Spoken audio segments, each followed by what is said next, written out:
Priyanka Chopra present Mahesh Babu Rajamouli కాంబోలో రూపొందుతున్న సినిమాలో heroine గా నటిస్తోంది. SSMB29 కోసం ఫ్యాన్స్ ఏ రేంజ్ లో ఎదురు చూస్తున్నారో అందరికీ తెలిసిందే. గ్లోబ్ ట్రాటర్ అనే వర్కింగ్ టైటిల్ తో చేస్తున్న ఈ సినిమా ఈవెంట్ ఈ నెల 15న రామోజీ ఫిలిం సిటీలో చాలా పెద్ద ఎత్తున జరగనుంది. ఈ మధ్యలో ఎవరు ఊహలకు అందకుండా జక్కన తనదైన స్ట్రాటజీతో ప్రమోషన్స్ నెక్స్ట్ లెవెల్ కు తీసుకెళ్తున్నాడు. ఈ సందర్భంగా బుధవారం ప్రియాంక చోప్రా ఎక్స్ లో తన ఫ్యాన్స్ తో చిట్ చాట్ లో పాల్గొంది. అయితే చాట్లో అచ్చ తెలుగు అమ్మాయిలాగా అదిరింది, ఆకలేస్తుంది అంటూ అచ్చమైన తెలుగు మాటల్ని షేర్ చేసింది. ఈ సినిమాతో తన ప్రయాణం ఇప్పుడిప్పుడే ఆరంభమైందని, అయితే సినిమా మాత్రం అదిరిపోయిందని చెప్పింది ప్రియాంక.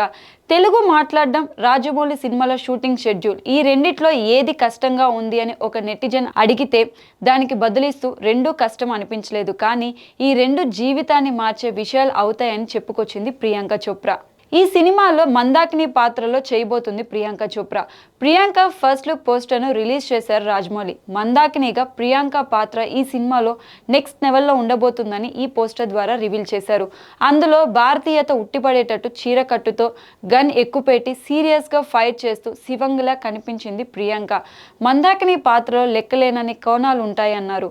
గ్లోబల్ స్టేజ్ పై ఇండియన్ సినిమాని రీడివైన్ చేసిన ఉమెన్, మన దేశీ గర్ల్ ప్రియాంక చోప్రాకి తిరిగి ఇండియన్ సినిమాలోకి వెల్కమ్ అంటూ రాజమౌళి ట్వీట్ చేశారు. అయితే ప్రియాంక చోప్రా క్యారెక్టర్ కి మందాకిని అనే పేరు ఫిక్స్ చేయడంతో SSMB29 సినిమాలలో మైథలాజికల్ టచ్ ఉందని కన్ఫర్మ్ చేశారు. పురాణాల్లో మందాకిని అంటే గంగా అని అర్థం. పరమశివుడు గంగను ఆయన శిరస్సుపై ఉంచుతాడు. అంతటి ప్రాధాన్యం ఉన్న గంగను ప్రతిబింబించేలా ప్రియాంక చోప్రా పాత్రకు మందాకిని అని పేరు పెట్టడంతో రాజమౌళి ఈ రిఫరెన్స్ తీసుకొని ఏదో గట్టిగానే ప్లాన్ చేశాడని నెటిజన్లు డిస్కషన్ చేస్తున్నారు. అసలు రాజమౌళి SSMB29లో ఎలాంటి కథను పట్టుకున్నాడు, వాటి కోసం ఆయన ఎంచుకున్న పాత్రలు ఏమిటి అనేది ఎవరి ఊహలకు అందకుండా ఉంటుంది. ఇప్పటికే కుంభ అనే పాత్రలో నటుడు పృథ్వీరాజన్ సుకుమారన్ లుక్ ను రివీల్ చేశారు. రాజమౌళి మాత్రం SSMB29 నుంచి అప్డేట్ ను ఎలాంటి చెవి చప్పుడు లేకుండా ఇస్తున్నాడు. మొన్నటికి మొన్న సంచారి సాంగ్ అలాగే చేశాడు. ఇక ఇప్పుడు ప్రియాంక చోప్రా ఫస్ట్ లుక్ ని కూడా ఎలాంటి హడావుడి లేకుండా రివీల్ చేసి షాక్ ఇచ్చారు. ఇక తర్వాత హీరో మహేష్ బాబు లుక్ ఒకటే బాకీ. ఇలా సినిమా నుంచి వరుస అప్డేట్స్ వస్తుండడంతో అభిమానుల సంతోషానికి అవధులు లేకుండా పోయాయి.